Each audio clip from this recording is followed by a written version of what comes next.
یہ بے شرمی کے انداز میں جس طرح کی کارروائیاں ہو رہی ہیں، میڈیا میں غلط خبریں پھیلا کر لوگوں کو ڈرانے کی کوشش کی جا رہی ہے. آج صبح سے خبر چل رہی ہے کہ جلسہ گاہ سے بارودی مواد برآمد ہوا.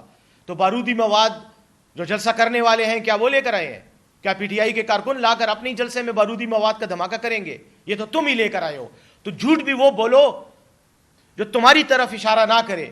بغداد پر ہلاکو خان کے حملے کے وقت جس طرح کا بغداد کے شہریوں کا حال تھا، شاید آج اسلام آباد میں وہی تاریخ دہرائی گئی ہے. مین روڈ جو جلسہ گاہ کی طرف جاتی ہے اس کو بھی بند کر دیا گیا ہے. مختلف علاقوں میں کنٹینر لگا دیے گئے ہیں تاکہ نہ پنجاب سے لوگ آ سکیں اور نہ ہی خیبر پختونخوا سے آسانی کے ساتھ آ سکیں. مری کی طرف سے اسلام آباد آنے والے راستے کو بھی بند کر دیا گیا ہے. ڈرامے نہیں کر رہے، لیکن ہمارا میسج، ہمارا پیغام پوری قوم کو مل چکا ہے اور بتا رہے ہیں تمہیں کہ اجتماعی طور پر عوام تم سے نفرت کرتی ہے. اب اختلاف سے بات نفرت تک پہنچ گئی ہے. تو اے بے شرمو، اپنے چند دن کے اقتدار کے لیے جھوٹ کا سہارا لے کر، بددیانتی کا سہارا لے کر اس قوم کی بنیادوں کو نہ ہلاؤ. پاکستان کے عوام کو، پی ٹی آئی کے تمام کارکنوں کو اور بالخصوص جیلوں میں پی ٹی آئی کے قید، نظر بند اسیروں کو آج پاکستان تحریک انصاف کے اسلام آباد میں ہونے والے جلسے کی شاندار کامیابی کی ایڈوانس پیشگی مبارکباد دیتا ہوں. پیشگی مبارکباد دینے کی وجہ یہ ہے کہ حکومت پر جس طرح کا خوف، جس طرح کی دہشت طاری ہو چکی ہے، اس سے ثابت ہو گیا ہے کہ ہم جو پیغام اس غاصب حکومت کو دینا چاہتے تھے وہ پیغام نہ انہیں صرف وصول ہو چکا ہے بلکہ اس پیغام کی شدت اور اس پیغام کی حدت ان تک پہنچ چکی ہے. آج جلسے سے پہلے ہی جس طرح کے فسطائی اقدامات کا آغاز ہو گیا ہے، اسی سے ظاہر ہوتا ہے کہ پاکستان تحریک انصاف غاصبوں، فسطائیوں، بددیانتی سے اقتدار پر قابض ٹولے کے لیے ایک دہشت کی اور خوف کی علامت بن چکی ہے. لیکن ساتھ ہی ساتھ پاکستان تحریک انصاف کے قائد عمران خان اور ان کی تحریک، ان کی پارٹی پاکستان تحریک انصاف پاکستان کے عوام اور جمہوریت کی علامت بن چکی ہے. کل رات سے اسلام آباد میں جس طرح کا کریک ڈاؤن شروع ہے، جس طرح کے اقدامات کیے جا رہے ہیں، ہر سڑک، ہر گلی اس وقت ایک محصور شہر کا منظر پیش کر رہی ہے.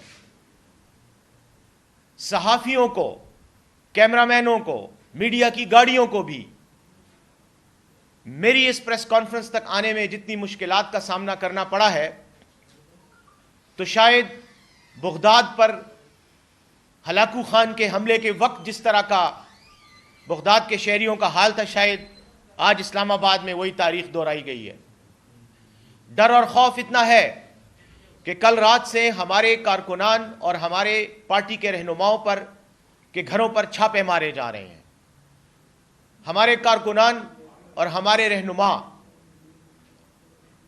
انہوں نے آج کی رات، یعنی گزشتہ رات، اپنے گھروں میں بسر نہیں کی، صرف اس خوف سے کہ پولیس کے چھاپے پڑ رہے ہیں. سندھ سے آنے والے ہمارا جو قافلے ہیں، حیدرآباد سے آنے والا قافلہ اور سندھ کے دیگر شہروں سے آنے والے قافلوں کو جگہ جگہ روکا گیا ہے اور کل رات سے روکا گیا ہے. کہیں پر تلاشی کے بہانے، کہیں پر ایک جواز اور کہیں پر دوسرا جواز. پنجاب میں حالت یہ ہے کہ ہمارے وہ لوگ جو قافلوں کو لیڈ کرنے والے ہیں، ان میں سے کچھ تو رات کو اسلام آباد پہنچے ہیں اور کچھ یقینی طور پر جلسے اور جلوسوں کے ساتھ آتے ہوئے انہیں راستے میں روکا جائے گا اور انہیں یہاں آنے نہیں دیا جائے گا. پریس کانفرنس شروع کرنے سے 5 منٹ پہلے ٹی وی سکرینوں پر مختلف سڑکوں کی بندش کی خبریں چل رہی ہیں. مین روڈ جو جلسہ گاہ کی طرف جاتی ہے، پشاور سے پنڈی جانے والی سڑک، اس کو بھی بند کر دیا گیا ہے. مختلف علاقوں میں کنٹینر لگا دیے گئے ہیں تاکہ نہ پنجاب سے لوگ آ سکیں اور نہ ہی خیبر پختونخوا سے آسانی کے ساتھ آ سکیں. مری کی طرف سے اسلام آباد آنے والے راستے کو بھی بند کر دیا گیا ہے. ٹول پلازوں پر جلوس جو آ رہے ہیں پاکستان تحریک انصاف کے, ان کو روکا جا رہا ہے. اسلام آباد میں کنٹینروں کا جلسہ عام کیا جا رہا ہے.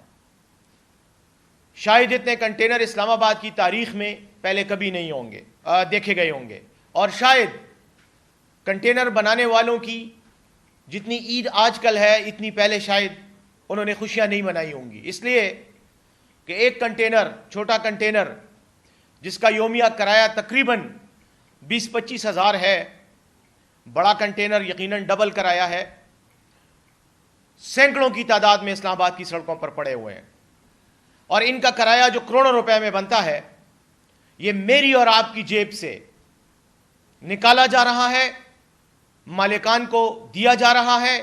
یہ وہی پیسہ ہے جو ٹیکس کی مد میں ہم سے لیا جاتا ہے. ہم پر لگانے کی بجائے ہمیں ہمارے آئینی جمہوری حقوق سے محروم رکھنے کے لیے یہ اخراجات کیے جا رہے ہیں, اس لیے کہ صرف چند لوگ اقتدار کے ایوانوں میں بیٹھ کر اقتدار اور اقتدار کی طاقت کے نتیجے میں جو برپا لوٹ مار کا بازار ہے اس کو انجوائے کر سکیں. یقیناً ان کنٹینروں کی کرائے کی مد میں کچھ پیسے کمیشن میں کچھ لوگوں کی جیبوں میں بھی جا رہے ہوں گے. یہ بے شرمی کے انداز میں جس طرح کی کارروائیاں ہو رہی ہیں کہ 22 اگست کو خود ہی حکومت نے 8 ستمبر کا NOC جاری کیا, ہمیں دیا, لیکن اس کے بعد ہر گزرتا دن کبھی ایک بہانہ کبھی دوسرا بہانہ NOC کو ہمارے سر پر یوں لہرا رہے ہیں کہ جیسے کسی کے سر پر موت کا پروانہ لہرایا جاتا ہے کہ کسی بھی وقت آپ کو موت آ سکتی ہے اور ہم یہ NOC واپس لے سکتے ہیں. رانا ثناء اللہ وہ خواجہ کیا ہے ڈکوسلا ٹائپ کا, سیالکوٹ کا, ہاں نام لینا میں پسند نہیں کرتا, آصف بہت اچھا نام ہے, بہت معزز لوگوں کا نام ہوگا, اس پہ یہ نام ہی بدنام ہو گیا ہے. اس طرح کے لوگ جو پہلے تو شکست کھا کر 8 فروری کو جیلی ووٹوں سے جیلی الیکشن کے نتائج بنوا کر ان کو اقتدار کی کرسی پہ بٹھایا گیا, اور اس کے بعد اس اختیار کو انہوں نے ظاہر بددیانتی سے ہی استعمال کرنا ہے, اور وہ کر رہے ہیں, اوپن برملا کر رہے ہیں. میڈیا میں غلط خبریں پھیلا کر لوگوں کو ڈرانے کی کوشش کی جا رہی ہے. آج صبح سے خبر چل رہی ہے کہ جلسہ گاہ سے بارودی مواد برآمد ہوا, تو بارودی مواد جو جلسہ کرنے والے ہیں کیا وہ لے کر آئے ہیں؟ کیا PTI کے کارکن لا کر اپنی جلسے میں بارودی مواد کا دھماکہ کریں گے؟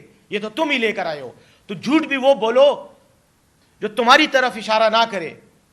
جھوٹ بولنے کا بھی طریقہ تمہیں نہیں آتا, اتنے تو تم لوگ نااہل ہو, لیکن اس قوم کی تقدیر کے تم کاتب بن بیٹھے ہو اور بیٹھے ہوئے ہو اس وقت. ہماری تقدیر تمہارے ہاتھ میں آ گئی ہے, تو یہ ہماری بہت بڑی بدقسمتی ہے. لیکن میں نے اسی لیے شروع میں ہی مبارکباد دے دی کہ جو خوف ہے, جو دہشت ہے, جو وحشت قائم ہو چکی ہے اس وقت ان کے ذہنوں پہ سوار ہے, وہ ہماری جلسے کی کامیابی کی نوید ہے.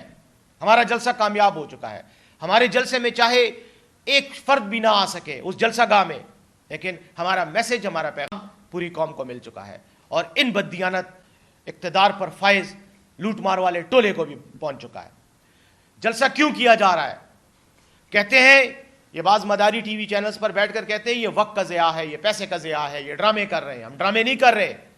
ہم جمہوری نظام کے تحت اپنا آئینی حق استعمال کرتے ہوئے عوام کی اجتماعی رائے کا اظہار کروا رہے ہیں اس جلسے میں, اور بتا رہے ہیں تمہیں کہ اجتماعی طور پر عوام تم سے نفرت کرتی ہے. اب اختلاف سے بات نفرت تک پہنچ گئی ہے, اور اس نفرت کو بڑھانے میں, جمہوری اختلاف کو نفرت میں تبدیل کرنا, یہ سب تمہاری غلط پالیسیوں کی وجہ سے ہے. تم اگر عوام کو اپنے جمہوری حقوق استعمال کرنے دو تو کوئی نفرت نہیں پھیلے گی, اور یہ وہ نفرت ہے جو ریاستوں کے وجود کو کمزور کر دیتی ہے, جس کے نتیجے میں ریاستیں تباہ ہوتی ہیں. تو اے بے شرمو, اپنے چند دن کے اقتدار کے لیے جھوٹ کا سہارا لے کر, بددیانتی کا سہارا لے کر اس قوم کی بنیادوں کو نہ ہلاؤ, ورنہ یہ عمارت اگر خدا نخواستہ گری تو تم بھی اس کے نیچے آؤ گے. تمہارا لیڈر تو یقیناً بھاگ جائے گا، وہ تو لندن میں مے فیئر میں رہے گا، وہاں میک ڈونلڈس کے برگر کھائے گا، ہائیڈ پارک میں واک کرے گا، تمہارے باقی اس کے دم چھلے کوئی دبئی اور کوئی قطر بھاگ جائے گا، لیکن تمہارے کئی کارکن اس میں ہمارے ساتھ ہی لپٹیں گے. اس لیے اللہ کا خوف کرتے ہوئے ہمیں ہمارے حقوق دو.